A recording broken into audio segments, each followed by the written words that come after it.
Sir, I think you need to bring this gentleman on board. جی نعیم صاحب یہ جو بات انہوں نے کی ہے کہ میاں صاحب اگر چلے جاتے تو ہو سکتا ہے کچھ لنگر آن ہوتا، ہو سکتا ہے تھوڑی باتیں چلتی. شہباز شریف صاحب کا بھی گوجرانوالہ میں خطاب شروع ہو چکا ہے، وہ بھی آپ کو سنائیں گے. آپ مجھے خالی یہ بتائیے گا کہ یہ جو کچھ اس وقت ہو رہا ہے یہ اس حد تک کیسے پہنچا؟ 144 کا لگ جانا، لوگوں کے گھر پہ چھاپے، کنٹینرز، بات جوڈیشری تک تو نہیں رہی، بات تو اب بہت آگے تک نکل چکی ہے. آج میاں نواز شریف نے اپنی تقریر میں واضح طور پر لوگوں کو یہ کہا ہے کہ چینج چاہتے ہیں وہ اور چینج لائیں گے، اور انقلاب کی وہ انہوں نے بات کی ہے، اور انہوں نے کہا ہے کہ انقلاب کے لیے تمہیں جانا پڑے گا شارع دستور، چاہے تم کسی بھی راستے سے چلو لیکن وہاں پہنچنا پڑے گا. شکریہ جاسمین، آپ کا بہت بہت میں مشکور ہوں کہ آپ نے مجھے موقع فراہم کیا. میں تو سمجھا تھا کہ میں ایز اے آبزرور آیا ہوں. مسئلہ یہ کہ اس وقت سب سے زیادہ سوالات ہمارے پاس ہیں، اور جس کے جوابات جو ہے کہ برسر اقتدار جو لوگ ہیں ان کے پاس میرا خیال ہے کہ نہیں ہے. نثار کھوڑو صاحب میرے بڑے بھائیوں کی طرح ہیں، میں ان کا بہت احترام کرتا ہوں. ہم نے ڈنڈے بھی ساتھ کھائے ہیں، ساری اس جد و جہد میں بھی ساتھ رہے ہیں، اور کچھ ایسے پیپلز پارٹی میں منجے ہوئے پولیٹیکل ورکر ہیں کہ جو ان حالات کو بھی فیس کرنے کے لیے ٹی وی اسکرین پہ بھی آ جاتے ہیں. اس میں بات دراصل یہ ہے کہ دیکھیں، لاسٹ ویک پرویز مشرف نے لاہور کے اندر ایک پریس بریفنگ میں ایک بات کہی، وہ میں آپ کے نوٹس میں لانا چاہتا ہوں. انہوں نے فرمایا کہ میں نے سلمان تاثیر صاحب کو جو گورنر پنجاب جو میں نے لگایا تھا، وہ میں نے اور آصف زرداری نے دونوں نے مشاورت سے ہم نے یہاں ان کو لگایا تھا. تو جمہوریت کے خلاف تو سازش وہیں سے شروع ہو گئی تھی. ایک ڈکٹیٹر جس کے خلاف ہم 9 سال تک، اور ایک عظیم لیڈر محترمہ بے نظیر بھٹو کی قیادت میں، میاں محمد نواز شریف کی قیادت میں ہم نے ایک جد و جہد کی، اور وہی شارع دستور جس پہ آج کہا جا رہا ہے کہ جناب وہ شارع دستور ہے، وہاں پر دفتر ہے، وہاں سے پریزیڈنٹ صاحب گزر کے جاتے ہیں، اسی سپریم کورٹ کے سامنے ہم نے احتجاج کیے ہیں. اسی سپریم کورٹ کے سامنے امین فہیم صاحب ہمارے ساتھ ہوتے تھے، بیگم ناہید خان ہمارے ساتھ ہوتی تھی، راجہ پرویز اشرف ہمارے ساتھ ہوتے تھے، رضا ربانی صاحب ہمارے ساتھ ہوتے تھے. تو اس وقت اس شارع دستور کا کیوں نہیں خیال آیا کہ جناب علی کے یہاں پہ دھرنا نہ لگایا جائے اور دھرنا تھوڑا آگے جا کے لگایا جائے؟ اس لیے کہ اس وقت آپ دونوں کا ایک مقصد تھا صدر پرویز مشرف کو سیٹ سے ہٹانا. بات یہ ہے کہ دیکھیں دھرنے کی نوبت یہاں تک آئی کیوں آئی ہے. سب سے پہلی بات تو یہ ہے کہ کیوں آئی.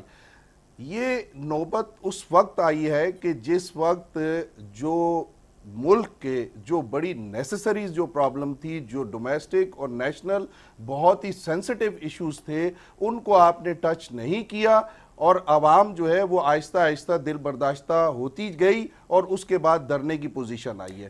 آپ اگر دیکھیں معذرت کے ساتھ ملک نعیم صاحب، معذرت کے ساتھ دھرنے کی پوزیشن تو آئی تب جب کہ لائرز نے ڈیسائیڈ کیا.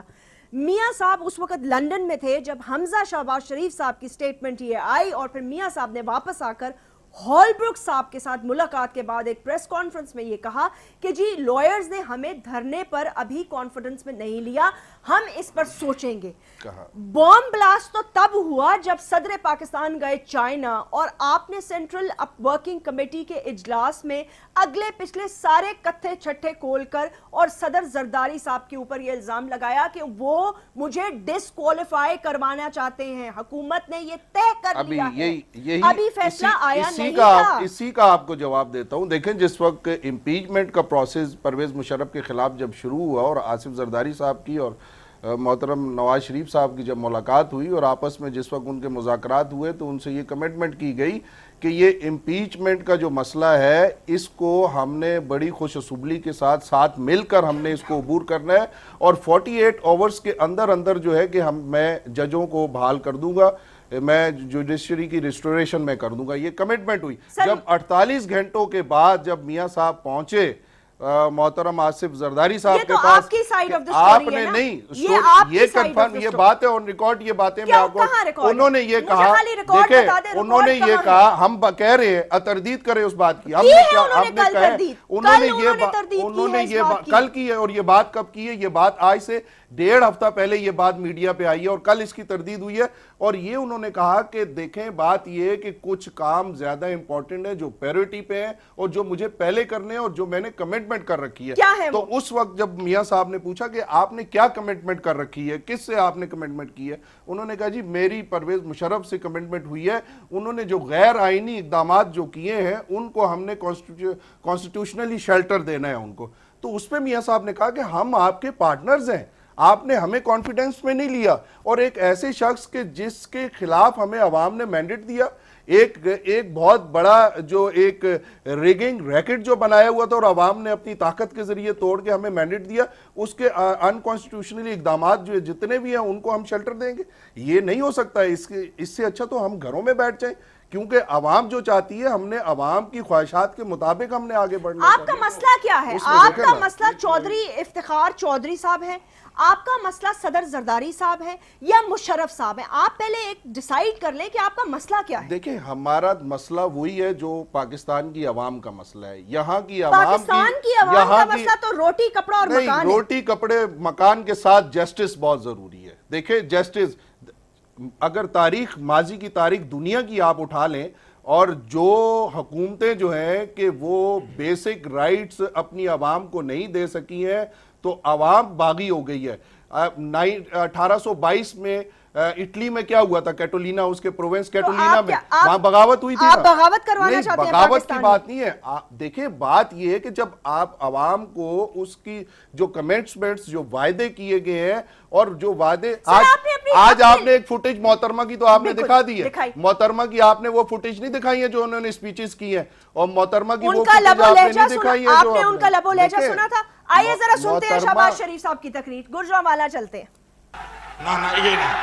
یہ نہ لگاؤ نعرہ, کوئی نہ پلیز نہ, میری بات مانو, یہ نعرہ نہ لگاؤ, کوئی اور لگاؤ, لیکن یہ نعرہ نہ لگاؤ.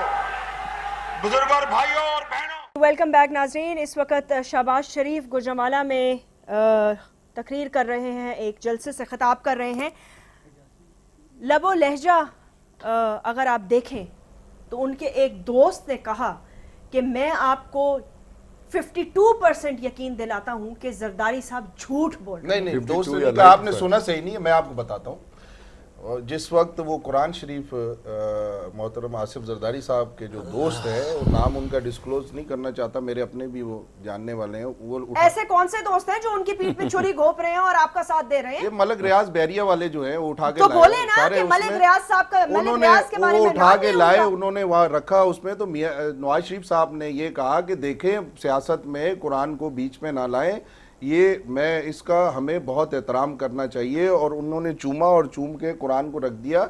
جو انہوں نے اپنی سپیچ میں یہ کہا کہ کچھ بگنگ سسٹم میں نے محسوس کیا تھا, تو انہوں نے میاں صاحب کو اپنا شہباز شریف صاحب نے پرچی پہ لکھ کے کاغذ پہ سامنے دیا کہ یہ جو معاہدہ میں لکھ رہا ہوں اور جو آپ نے کہا ہے کہ لکھو, اور آصف زرداری صاحب نے بھی کہا ہے کہ ہاں یہ لکھیں, یہ 95% جھوٹ ہے, یہ پورا نہیں ہوگا یہ کیونکہ حالات ایسے. آپ کے کہنے مطابق شہباز شریف صاحب نے نواز شریف صاحب کو لکھ کے دیا. اب یہ سب چیزیں کہ انہوں نے کیا کہا, انہوں نے کیا کہا, کچھ پرسیپشنز ہیں, کچھ ریالٹی ہے, عوام کو سارا پتہ ہے کیا ہو رہا ہے کیا نہیں ہو رہا. اس وقت تو ایشوز اس سے کہیں زیادہ سیریس ہیں.